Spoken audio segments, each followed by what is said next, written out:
Welcome. I have the dubious honor of being my own MC, so I'm going to introduce myself and Michela Palermo, and then we're going to have this dialogue. Some of you may not know who I am, so I'm David Forgacs. I'm resident here in NYU Florence for this semester. I'm Professor of Contemporary Italian Studies at NYU in New York, and I'm teaching 2 graduate courses while I'm here, one of which is on documentary photography and film. My students are sitting here in the middle, and it's a master's level course, a graduate course. And I've been interested in photography, and particularly documentary photography, for quite a long time now. Perhaps in the last 10 years in particular, I started using it more in my research. And increasingly I've started to ask a question: what is this kind of photography? I mean, how would you distinguish a documentary photograph from a news photograph, straight reportage, on the one hand, from an artistic photograph on the other, or from an everyday photograph taken by somebody on Instagram or, with their iPhone? How do we position this kind of photography? Is it a meaningful term? I'm not sure there's an easy answer to that. I think increasingly the way we categorize and group different kinds of practice in any art or in any cultural activity is in some ways arbitrary and institutional. We call things documentary photography because they get classified like that. It's a kind of circular thing. They're defined in that way, or by the places in which they are used or displayed. But what's become problematic now is that these photographs are kind of crossing boundaries. Sometimes they start as news photographs and then they get put in exhibitions and they win awards. Or it goes the other way. Sometimes they're taken as artistic photographs and then there's a news coverage of the photograph. So there's a kind of sliding quality to that. If I can start this with 2 quotations before I introduce Michela Palermo, just to set up this problem. If you go back to 1968, John Berger, the art critic, who's also worked increasingly with photography, wrote an essay called Understanding a Photograph. It came out in the British journal New Society, October 1968, and he says, and I quote, "For over a century, photographers and their apologists have argued that photography deserves to be considered a fine art." And he goes on, "It now seems clear that photography deserves to be considered as if it were not a fine art. And for Berger, it's a very good thing that photography has not really entered the gallery and got all that process of validation and critical appraisal that is given to painting and sculpture and the other arts." He says photography really belongs to the real, to reality. It's something captured from the real world. It's used by everybody. Many people can use a camera. Once we start elevating it to the status of art and to a gallery, something goes wrong. And he says that people who go into art galleries and see photographs feel uncomfortable. Most people don't feel very comfortable in art galleries. They're rather like sacred places, or what you call in Britain a stately home, an aristocratic home, or a place like Villa La Pietra. Ordinary people don't feel very comfortable walking around in these places. So let's keep photography out of the gallery, and that's a very good thing. Okay, fast forward 20 years, and Julian Stalabras, another British art critic, writing in 2013, so not a bit more than, 20 years, 45 years, in the intro to a book he edited called Documentary, and this was edited for a series for the Whitechapel Gallery, so a series of books about art, notes the huge expansion of documentary photography in art gallery settings. He says, and again I'm quoting, "In the early 21st century, the art world is increasingly fractured between a commercial world of investment and spectacular display, catering to the global elite, and the circulation of art on the biennial scene dominated by documentary work, particularly in photography and video." So what he notes is that, in some ways, photography and documentary work is becoming the growing thing in the world of art galleries. The complete opposite of what Berger said was happening or shouldn't happen in 1968. And Julian Stalabras sees this trend as resulting from the convergence of 3 causes: economic, technological, and political.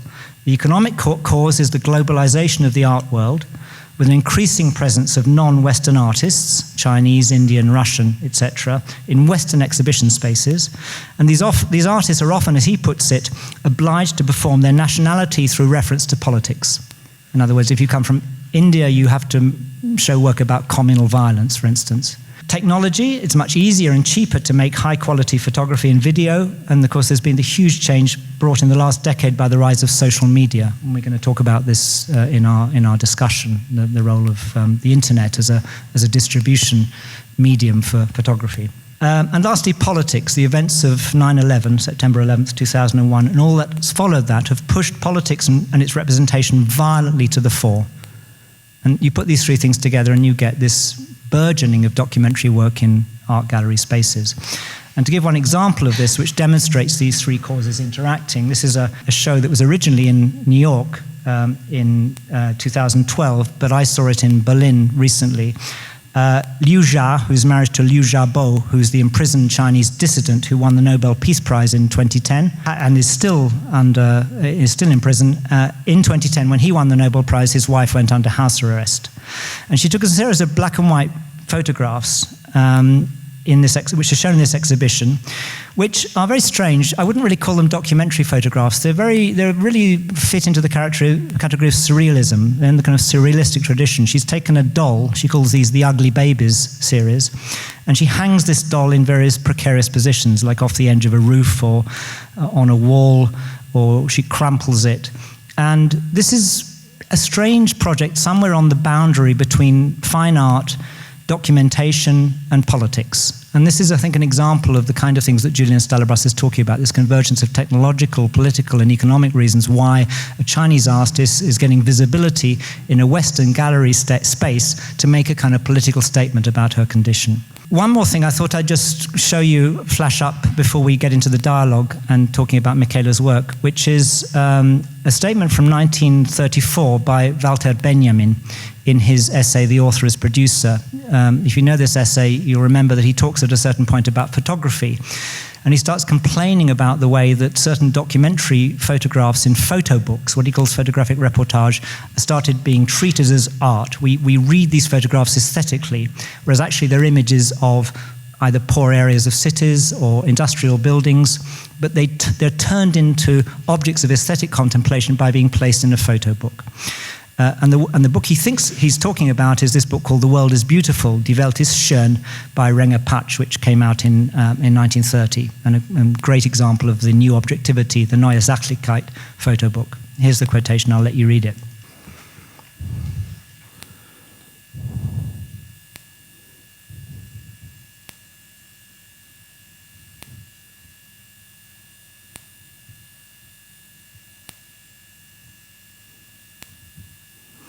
And that last statement is kind of germane to Benjamin's argument. This is a good example of what it means to supply a production apparatus without changing it. The production apparatus is that of the photo book, the market for a sort of aesthetic photography, and Renger Patch is feeding this, but he's not doing anything radical to challenge it. This is what the book looked like.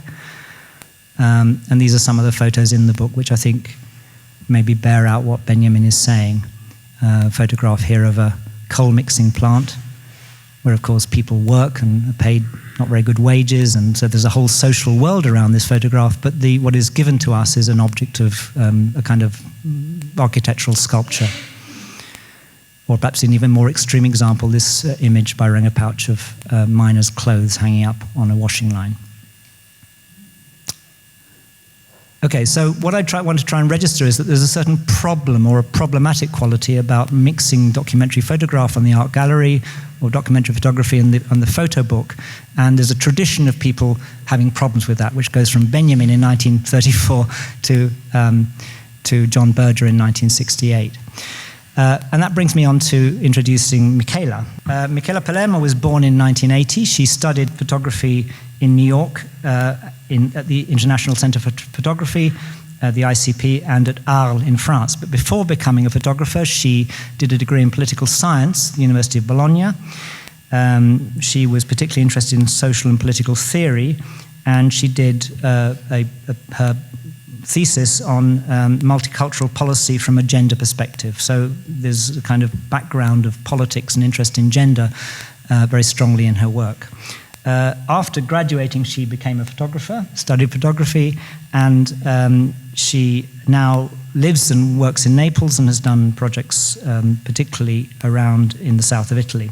Much of her work uses photography to explore the landscapes, places and people of southern Italy. And we'll look at 3 examples of her work, 3 projects, and also a photo book project that Michela was involved with. Perhaps I should explain why I chose Michela and invited her, of all the large numbers of people I could invite. I wanted to get somebody from a younger generation. Michela's 35, I'm 62. We don't belong to the same generation. The generation of photographers that I grew up with, and some of whom I know, have a very different take on documentary photography.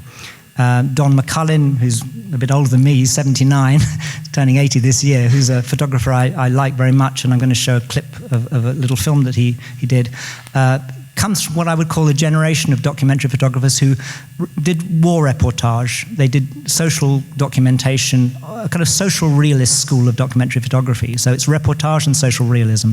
If you know the movie Blow Up by Antonioni, 1966, I think, yeah, or 67, the photographs of the homeless men at the beginning of the film and the ones that the dealer, the agent, looks through are taken by Don McCullin. And they're wonderful photographs. And so, that's one kind of style of documentary photography. What I'm interested in is how a younger generation of photographers are doing something rather different. Their work is more personal, it's more reflective, it involves reflections on questions of gender and race, and it also works close to home. Michela has studied in France and New York, but what's interesting about her work is it's documenting what's going on in Italy at the moment. This is a photographer who chooses to document, in some ways, places much closer to her than the classic style of a reporter photographer who would go to distant places or report on foreign wars. And so I wanted to invite Michela to talk about these three projects in her own words and just tell us really about these photographs. So this first series is called My Broken World. It was done in 2010. Perhaps I can just give the brief background to this. Michela was born in Irpinia, which is the region of southern Italy, which is sort of province of Avellino and a little bit, I think, of the province of Potenza. So on the kind of Apennines, that Apennine end of Campania, where in November 1980 there was a very serious earthquake. I think one of the strongest earthquakes in recent Italian history, stronger than the one in Friuli in 76 and the one in L'Aquila in 2009. But I think this was certainly the worst in terms of casualties. There were just under 3,000 people were killed, 10,000 people were injured. I think about 20,000 were made homeless. So a very, very serious natural disaster. And Michela was born in Irpinia in 1980. Not sure of the month, but she was not very old when this earthquake happened on her doorstep in November 1980. I don't remember the exact date, was 23rd? 23rd of November 1980. And in 2010, when she was 30, she went back to this area and she did a project on the landscape. And it's called My Broken World because the world was broken when she was a baby. And this photograph, perhaps you can talk about this photograph because it's a lake where something happened in the earthquake. Can I ask you to maybe start on that one? Okay, so I start. So thanks for coming. So I'm happy to be here. I try to not get lost telling you about my work and myself. Before to go on, yes, I want to, I studied photography after my degree in political science, so I was abroad. I was away from my hometown for a long time, since the university time, where I studied in Bologna, then I was abroad to study photography. Once I get back, after the school, my problem, I invest some time to realize how to shoot in the right way, and then I realized the problem was more about what and why to shoot, because I'm part of this new generation where it looks like everyone is a photographer just because it has a mobile device. So I think that my issue, my problem as a professional is to understand how to get out from this iconographic noise that we are all experience nowadays. And for sure, once I get back from New York, it was not so obvious, but I had to restart from myself. So I start to shoot my hometown. I start to shoot what was extremely familiar to me, even if I was away for almost 10 years. And while I was doing that, I realized that I could connect my personal memory to a sort of a collective event. That was the earthquake. because actually I realized in the landscape how a lot of things change, and probably also a lot of things stay didn't go far. So I start to focus on the landscape, and I was looking for a sort of traces from the earthquake, kind of. It was almost impossible to, after 30 years, to find trace of the earthquake, even if the reason why I called the project My Broken World, it was because I grew up in this world where everything was broken. I mean, I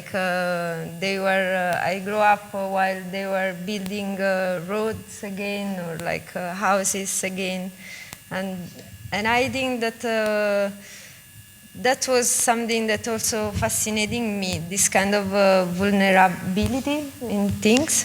So I felt engaged in tell this story. So there is I was shooting the landscape, then I edit my work, because part of the work of a photographer is edit, to choose which image can work for what you want to say. So we start from this picture. I'm really attached to this picture. This picture is about a lake very close to my hometown. The name of my town is Bagnoli Irpino. Is in this area that was hit by the earthquake. So what happened to this lake is that after the quake, the water got lost in the ground. It happened because everything moved. So the landscape really changed in this case. I have some family picture where the lake is quite big, especially during the winter time. But nowadays there is almost nothing, and for sure there is still the room for the water. So during the winter, there is the lake is bigger, but then especially during the fall, and actually I pay attention to shoot some picture in the same time of the year of the earthquake, because it was in my mind to try to get something from the same season. So in this case it was just after the summer, and as you see, there is piece of land coming out from the water, and that's why the water is just disappear in the. Okay. That's very interesting. Can we move on to the next one? Yes. Okay. I mean, there are maybe I will not describe each image, because I mean that was my purpose in this project. It was not my idea to give an illustration about the earthquake. I was looking more for a sort of image that can suggest something about the tragedy itself, and also about the aftermath and how they reconstruct the area. So for example, this picture, I'm going to tell you about it. So, I mean, that was a picture about a big road that they built up later, the quakes. One of the problems of the Irpinia earthquake was that the help, the aid, they came very late. Because at that time in the area there were not enough roads. This is the south of Italy. So it was very hard for the population to get the aid. And I mean, this is also something that comes from my memory. I was 7 months old, so I have no memories about. But I grew up while adults around me were telling me the story of this land. For example, there is the front page of Il Mattino, that is a local newspaper, that was saying "Fate presto," and it was the president of president of the republic, Yeah, Pertini, yeah. that was claim aid for the population. And I mean, this kind of, what I was, while I was working on this, I realized that, okay, for sure, it changed my personal history, my family, somehow, the story of my family, but also it changed the story of the area itself, but also I think the earthquake of Irpinia was changed a lot the perception in the entire country. Can we just maybe add one other piece of history about this? I think it was notorious at the time, because I was well into my 20s when this happened, that not only did the aid come late, the relief, and Pertini made this visit down to Irpinia to protest about the slow response, but also there was a terrible story of misappropriation of public money that was provided for relief, that over 30 years the Italian government, and you mentioned this in your documentation, paid out something like 60 billion lire, which is nearly 30 million euros, to reconstruct the area. And about half of that money disappeared it was misappropriated, and it was used by the Camorra, by private individuals. So there was a double scandal: the late response and then this very long history of misallocation of money, which of course meant that the region didn't get properly redeveloped. Yeah, and also probably I think that we should also say about the fact when everything happened, it was really sort of fault line between two new era. I mean, like Irpinia was kind of a rural area. Then after the earthquake, it almost became sort of post-industrial area, in the sense that they tried to get money to push an industrial time, but it was not the right time anymore. Like globalization was coming. So they, for example, they opened with the money from the earthquake. They try, while I was like 15 or like 20, they tried to open industry, but there were no economy anymore for this kind of things in south of Italy. So they just they invest the money in the wrong way. I mean, they had no vision. I think that was the problem. Like they tried to solve something without to think what was going on around, in Italy itself, but more in a global way, because I think that also a big shift.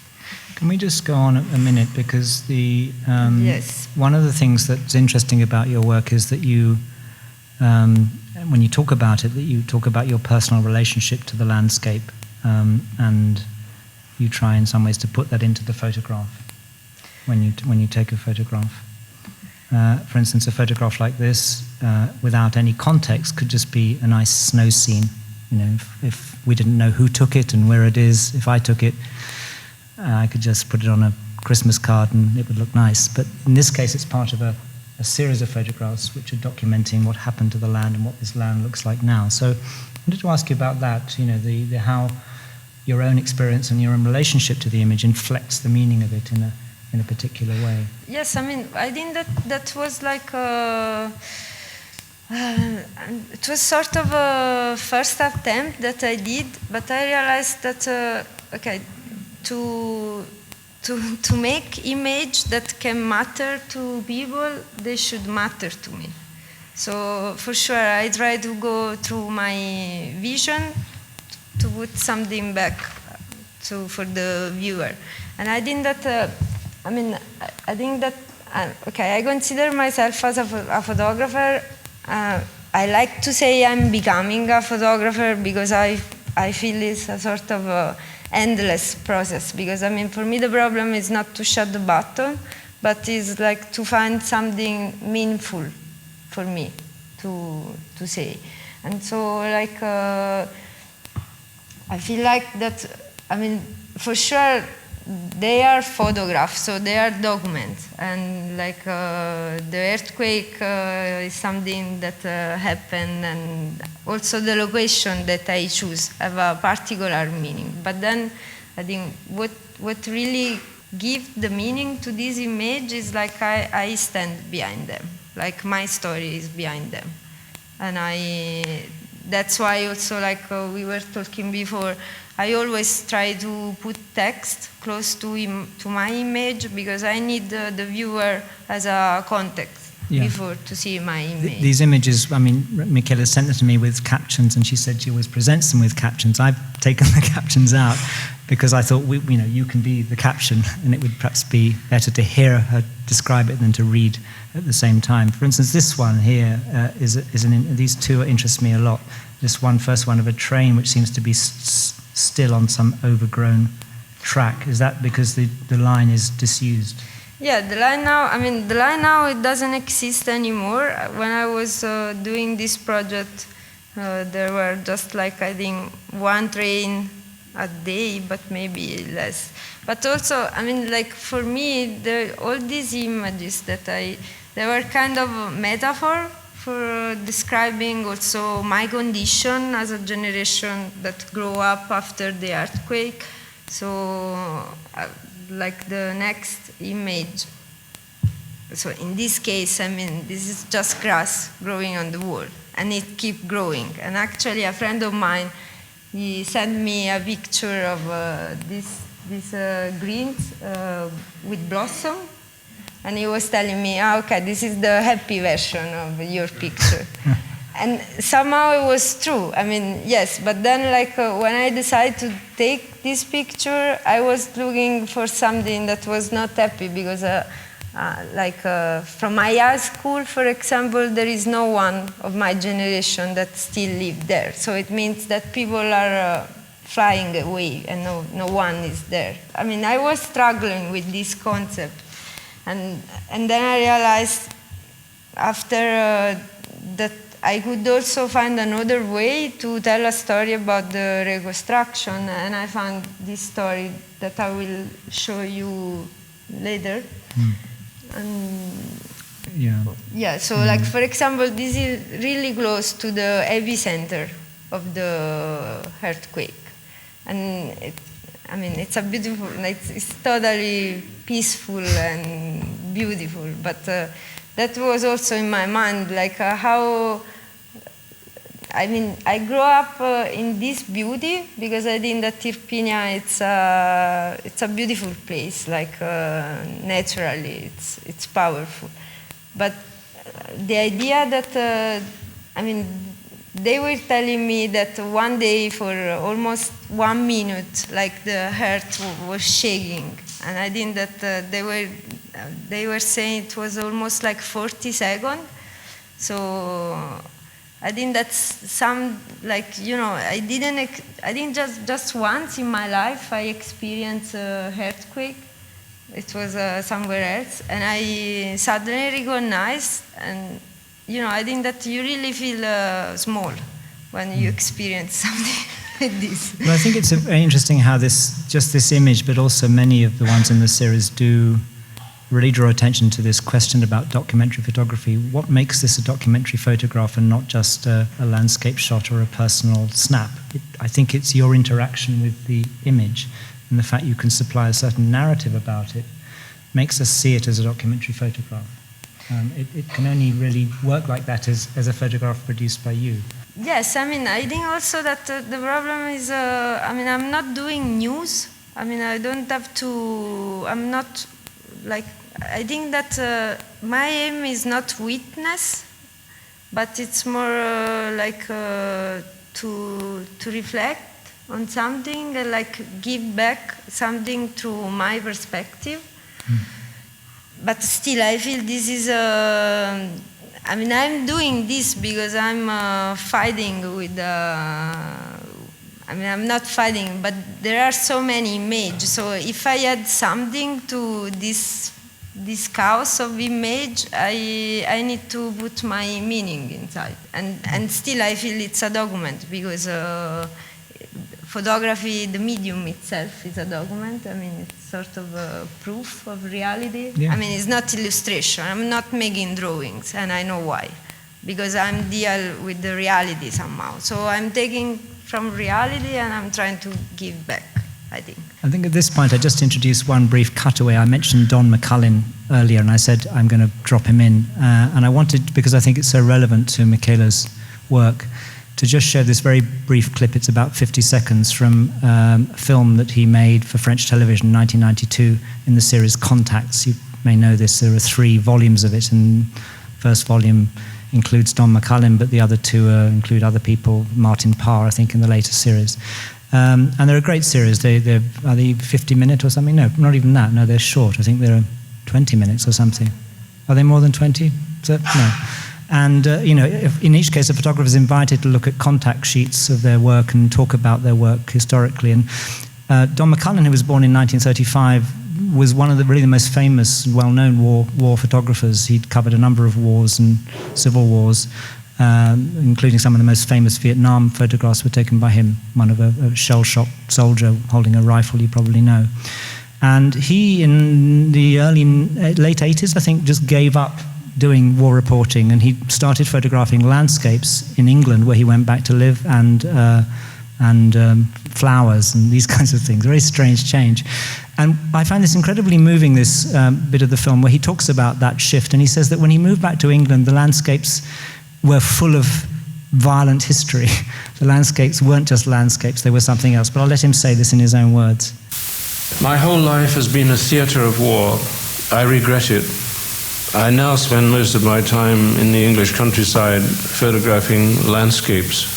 It's very difficult to surrender 20 years of warfare and try to engage in peace. The photographs looked like battlefields. There was a threatening anger in the photographs. But the area where I live is full of magic and history. It's the area where King Arthur and King Alfred, it was the beginning of English history in my imagination. But this area where I live is haunted by the ghost of kingmakers and war, English war. So therefore I'm living in the beginning of English history, which was violent. And so in a way I have the spirits of violence plus the negatives in my filing cabinets. I am kind of damaged, probably permanently, by the fact that even though I photograph English landscape and still live photos of flowers and things like that now, I may be fooling myself to thinking I can escape from this lifetime of persecution that I gave to myself. And that's the end of the film. So I think we should move on to your... No, sorry, not quite to the next project. I wanted to talk about this piece of magazine work that you did using photographs from Irpinia.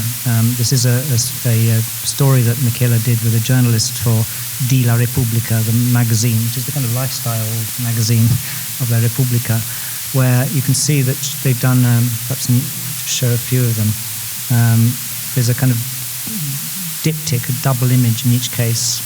One is a landscape photograph and the other is a photograph with people in. So could you maybe just talk about this context for the work? Yes. So while I was working on my broken word, this my personal project, I was also...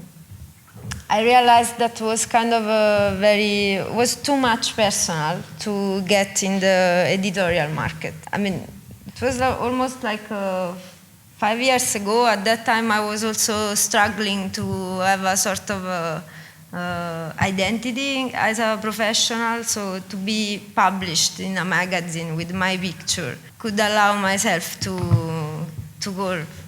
call myself photographer. So I was kind of struggling to find a way to propose my story to the magazine. So I realized that the aftermath, it was just the 30th anniversary from the quake, and like my personal story was too much personal. I mean, was too subtle for a magazine.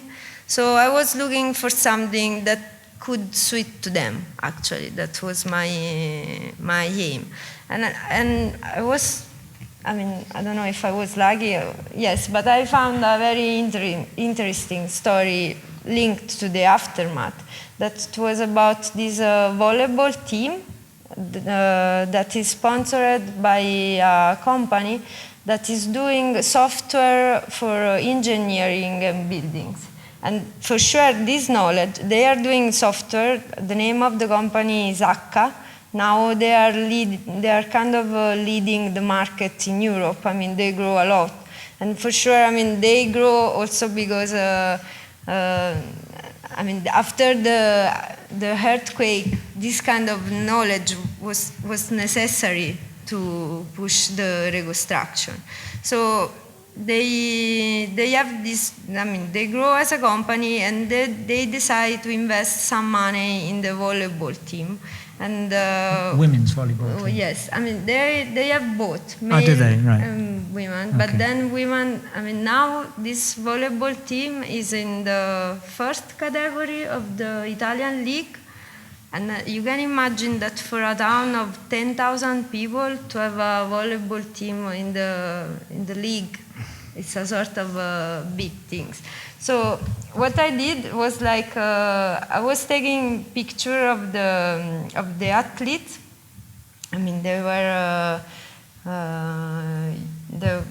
were almost my age. No, they were 20, so they were younger than me. And then I was trying the idea that I had with the journalist, because I did this piece in collaboration with the journalist, was like to have a portrait of the girl with the landscape and try to build connection between the image itself.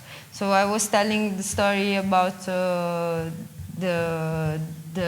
team, and for sure how the company invests money in the team and which kind of activity they are doing and what is going around them. So what is going around in the area.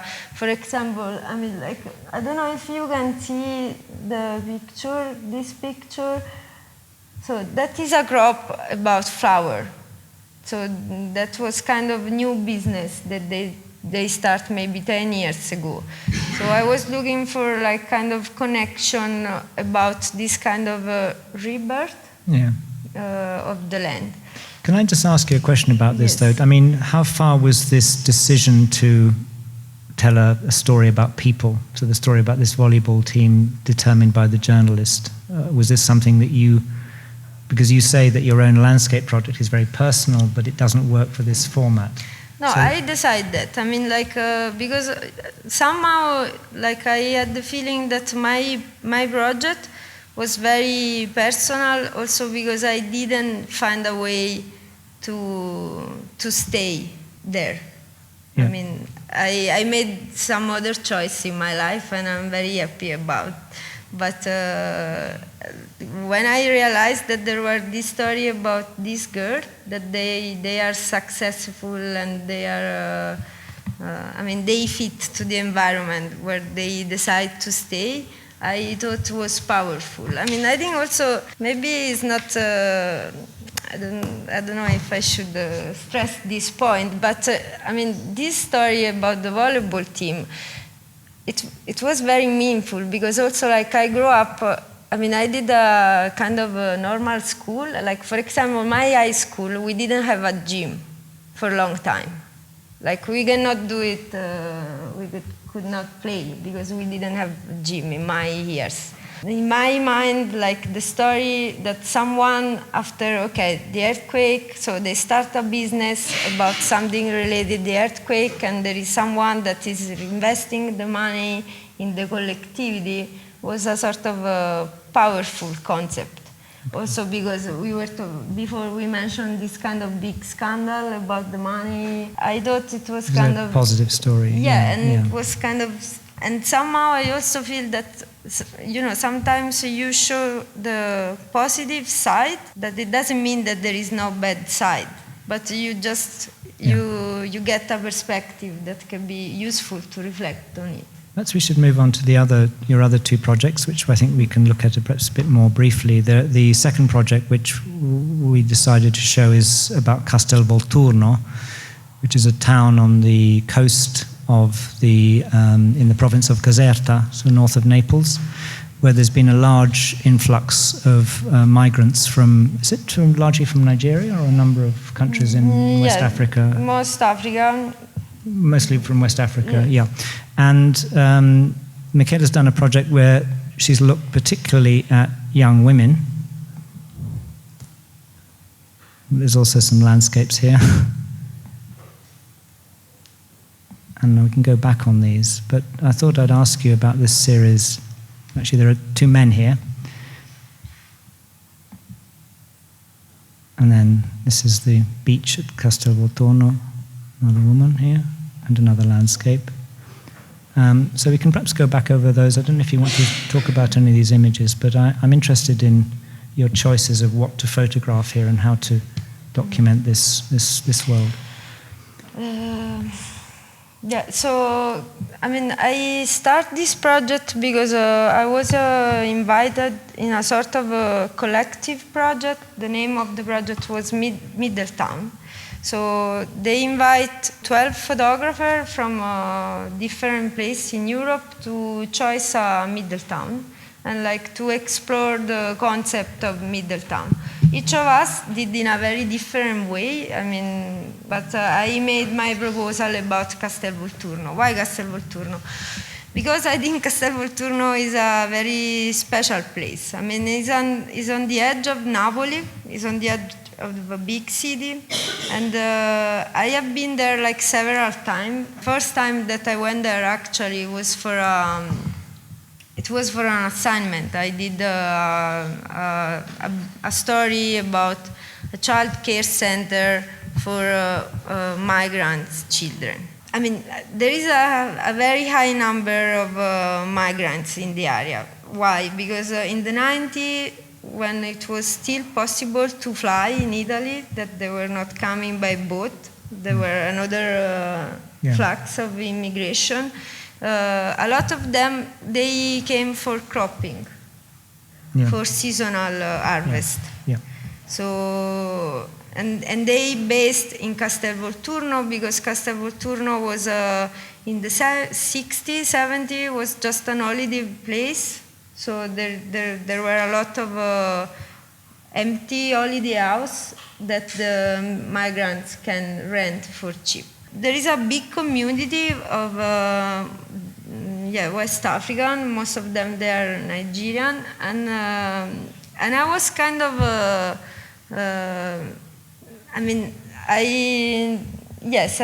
there is still this representation of migrants, and most of time they are male, and they are not. They don't have house. There is this kind of stereotype about migrants. But what I was very interested was about the fact that there were people that they are not anymore migrants. They are settling there. They have family and they are making children. Well, I wanted to ask you about this one because in your caption to this, which I haven't produced, you say, if I can read it out, Eliana, who's age 14, was born and raised in Castel Volturno. Photograph was taken in 2012. Her parents are from Nigeria. She's starting high school in the town of Pozzuoli, and she dreams of becoming a doctor. I want to go to university after high school and study medicine. So you've got a name, an age, a statement by her, and yet the photograph is her turned away from camera. And so I wanted just to ask about the relationship between that description and the choice, which presumably involves her as well, of photographing her in this way. I started to photograph teenagers because they were also aware about this process of settlement. They are aware about the fact they are kind of in between culture. They are not belonging anymore to Nigeria. They never been in Nigeria. They don't know how it looks like, and they speak with a strong accent than me. But they are black, so it's visible that they don't belong to this place. So, when I took this portrait, while I'm still working on this project, because I really think this project can be meaningful if I stretch on a long time. They are so aware about their image. I mean, they are the generation of Instagram. They are taking selfie and this kind of stuff. So my way of portray them was kind of, I was not stage the picture, but I was looking for something somehow. And I mean, so I have other portrait of Eliana where she look with she looks to the camera, like straight. But then I decided that I was looking for something else, and I thought that the way how they do their hair, it's very powerful, and it's a sort of a sign of identity for her, for sure. And so I thought it was a good portrait. Yeah, this one is a portrait. I just wanted to put this in by contrast because your caption to this is Joy, who's 13. Her name is Joy. She's 13. Her parents came from Nigeria more than 20 years ago, so she's also born there. Sorry, is this right? No, the wrong one, sorry. Evelyn, who's age 14. Her parents came from Nigeria. This is 24, is that right? Yeah, you say Evelyn. Yes. Her parents came from Nigeria almost 20 years ago, and she says, sometimes my mum tells me I'm too Italian. And she's got her kind of fake handbag there. Yeah, that's a Paris, London. So, yeah. I mean, what maybe this what I did. I'm also collecting interview from them because I think that sometimes they made a very strong statement, like about what they are becoming, what they feel they are. And I think that, like for example, I cannot make any editorial from this project because no one is interested in them, thinking about them like a new Italian. I mean, there is kind of big issue about them because they are not Italian. I mean, we don't have the citizenship law. It's very different from country like United States or France. We don't have she's not automatically a citizen. Yes. Yeah. So they feel, I mean, they are aware about this. They know this. And I thought to make picture like where you can have this tension. Like, I mean, there are small details, but for example, I was impressed by her because they had this T-shirt. Sometimes they have very funny T-shirt with something written, or like in this case, she has a kind of a scooter to go away. I don't know. I'm looking for this kind of stuff that is not from me. It's from them actually, and I have just to be brave enough to see it. I wonder if we can move on to the last project because we're sort of running out of time, and I think this is really very interesting one. This one called Gomorrah Real Estate is about properties, so houses and land that belong to organized criminals. This Camorra in this case, is that right? Because this is also province of Caserta. Yes. So a strong Camorra area. And there was a law of, is it 1996? I can't remember now, I think I wrote the date down. The law that enables the state to reuse property that's been confiscated from criminals, from organized criminals. It's called the Legge sull'uso sociale dei beni confiscati, Legge 109, 1996. So according to this law, and I think one of the people behind the law was Don Luigi Ciotti, the person who founded Libera, this association against organized crime. So you take a house that belonged to a mafioso and you repurpose it for social use. So it becomes a school or a social center or a place for sort of day center for people with mental illness. And Michela's documented some of these places. And if you could perhaps just talk about some of these images. I'm not sure which ones we want to look at. Yeah, I mean, this is a project that I started like 2 years ago. I mean, now it's still going on, not because I'm still taking pictures, but because we involve the high school, so from the Casale, that is the town, and we are trying to make an exhibition with them. They are confiscating all this place, but what's going on when the spotlight is off. I mean, what's going on in this place after they took from Camorra.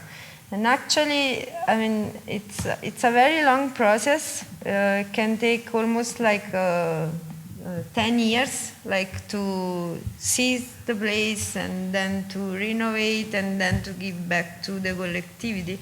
But it's very important because while I was doing, so I was shooting places that they were just confiscated, and then I was also looking for places that they have a new life.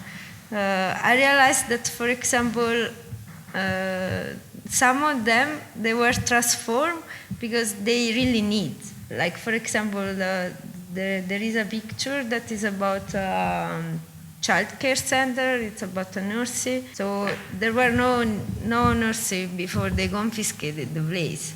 So I think... This is one, if I can just say from your caption, this is one where the caption gives a new meaning to the image. This is an autistic child swimming in a swimming pool that belonged to the Camorra boss, Giorgio Marano. So he had a swimming pool in his villa.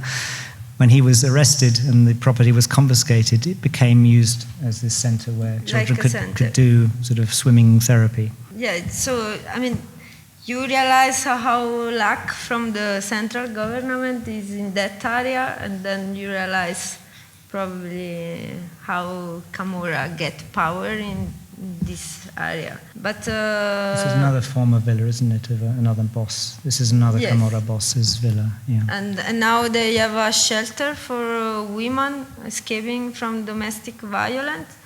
So, and actually, I mean, it was very interesting to follow this process also because you realize that, I mean, like, for example, there is the last picture that is just about, okay, this is also a very important place for the story itself. So this is close to the church of where Don Peppe Diana has been killed. So there were this priest. He really showed up in a strong way against stood up against the Camorra. So he was calling during the Sunday at church people that were involved in this illegal power, because this is about Camorra. It's a sort of illegal power on the territory. And now, okay, then he was murdered, and now they start to, they give this place to the girls, so they train for cheerleader. Two different kind of image. One that is like without human being, and actually most of time is when the place was just confiscated, and then I try to put a human being in the image of the new life of the place. So, like, for example, to photograph the cheerleaders, I think it was a sort of a nice way to tell something is going again, blossoming around. I mean, something is changing. This one, I think, is a day center for people with mental illness. Is that right? This is and it's running nursery, by Libera. Running by, which is Don Ciotti's organization. Yeah. This is a nursery, is that right? Yes, that was not before. Yeah, so, and here's one of your ones of the place and the work of renovation. Yeah, and like, for example, I took this portrait of this guy, and he was aware about the fact he was working for this consortium that is in charge about this process of reallocation, because then the problem is not just about the confiscation, but it's also about to be sure that who is getting back the place, the property, is not involved in illegal economy. So to go through the process was very enlightening for me. It was kind of, and again, I try to cut the story in a positive way, and I mean, there are like a huge number of places confiscated by Gomorrah, and just few of them have this kind of positive story. I think we should probably stop there, even though we had some more images, because we've taken perhaps a bit too much time, and I want to make sure there's time for people to interact. Thank you very much, Michela, because you've done exactly what I hoped you would do. I like your work, but I wanted to hear you talk about it from the inside. But I would maybe like to, if we can, bring the discussion back to this question about what documentary photography is. I think work like Michela's does pose a challenge to that category. It's only documentary photography if you read it with a certain context that explains it. It wouldn't be documentary photography if you knew nothing about it. So it does raise questions about the interaction between text and image, the context of distribution. And one thing we haven't really had a chance to talk about, which is the way that we live in a world saturated by photographic images, not so much because everybody has the apparatus, the camera, but because there is this means of instant diffusion, distribution of images through social network sites. So there's the kind of selfie culture has really, I would say, proliferated probably even more in the last 5 years with Instagram than ever before. So this is your chance, I think, to start asking questions and maybe to ask some of these questions either to me or to Michela. I'd prefer if they went to Michela because she's the guest and I'm just the permanent fixture here. Thank you very much. Do you find it difficult to operate within sort of the labels or the definitions of documentary versus editorial, or how you work, or is it something that's just sort of accepted within the realm of your, professional community? I don't know. I mean, like me personally, I have always problem with label, for sure. Like in general, I think that, I always trying to escape. But somehow I think that the boundaries are becoming so subtle. I mean, they are all things there. I feel like they're gonna overlap. So, the problem is just in terms of real job. So that could be a problem itself, because. But then, if you know the market, and this is part of the profession, to know how to move in the market, you can you can move yourself and make a different choice.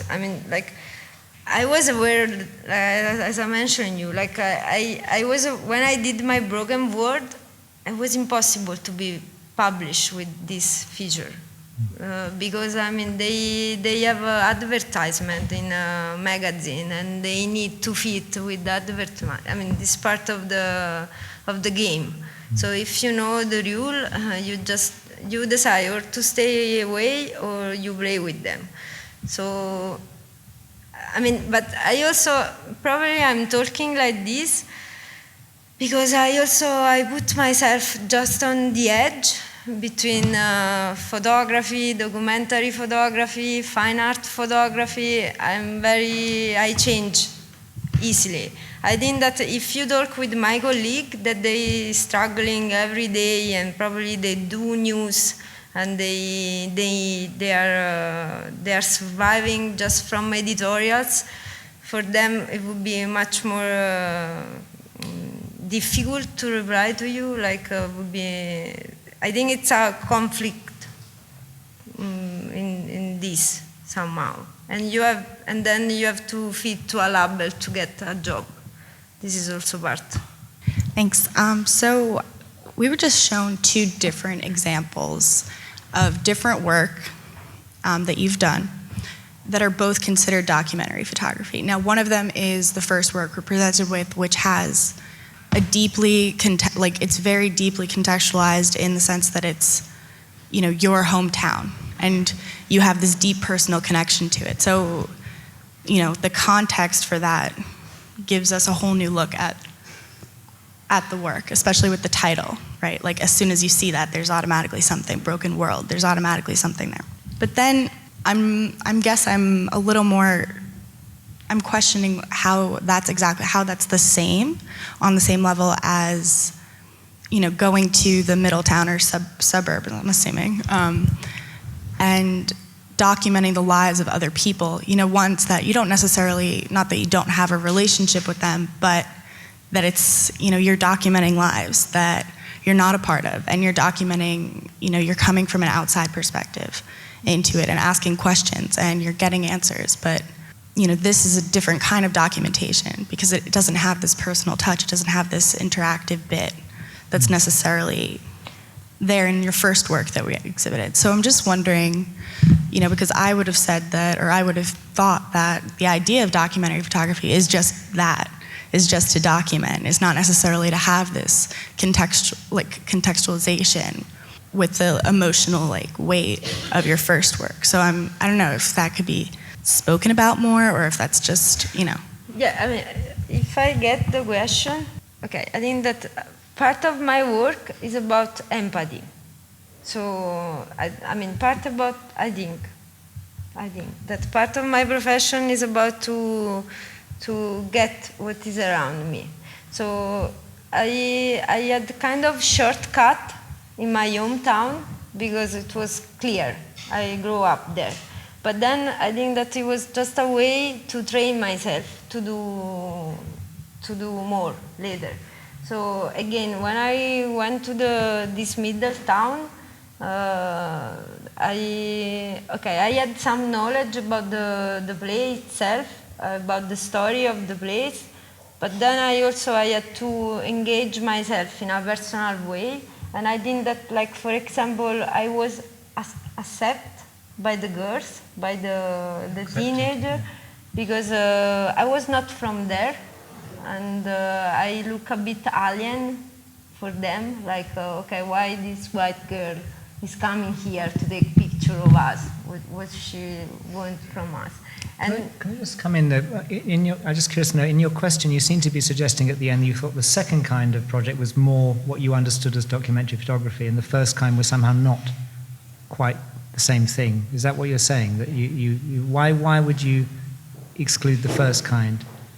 Sorry. Well, because in my, in my understanding of the word documentation of reality is not necessarily giving emotional context for the reality. Why is that? Just because through photography, I don't know if that's necessarily the means to do it. I don't know if that's the medium for it. I just want to make sure I'd understood that. So you want to keep the idea of document separate from the idea of the personal. Well, I think it's an interesting idea what you've been saying, that now it's so subtle, the lines are blurring so much. This is it's almost an impossible question, but. I don't know, but for example, I take almost for, I don't think that, there is nothing in photography that is about objectivity, for example, if I can state something, because I know that there is something that I have in my frame, and there is a lot of things that I decide not to have in my frame. And this is a choice that every photographer does every day. So I think that every time that you look to a picture, there is a sort of personal perspective, because there is someone behind the camera that decides that. So, I don't know if I just turned out your question in another way, but maybe you should consider this. Thank you. I think we have time for one last question, perhaps over there. Thank you. And I think we should stop. Hello, thank you. I'm a little bit curious on what the process is when it comes to meshing narrative with photos together. You mentioned the importance of looking at these snowy woods and, from, it could be a Christmas card, or we have to provide her perception, your perception, So do you find yourself limited sometimes when it comes to creating the right caption? And also, how do you direct it towards the right audience? How involved are you with, the people that you're interviewing? For example, I'm thinking of the girls from Nigeria. How involved are you with them when it comes to working out the narrative to provide for your pieces? Yeah, for example, when I do my work for editorial, my caption has to be very clear. I have the kind of 5 double, why, where, when, who, and what. So, when I provide caption for a magazine, I have to be very precise.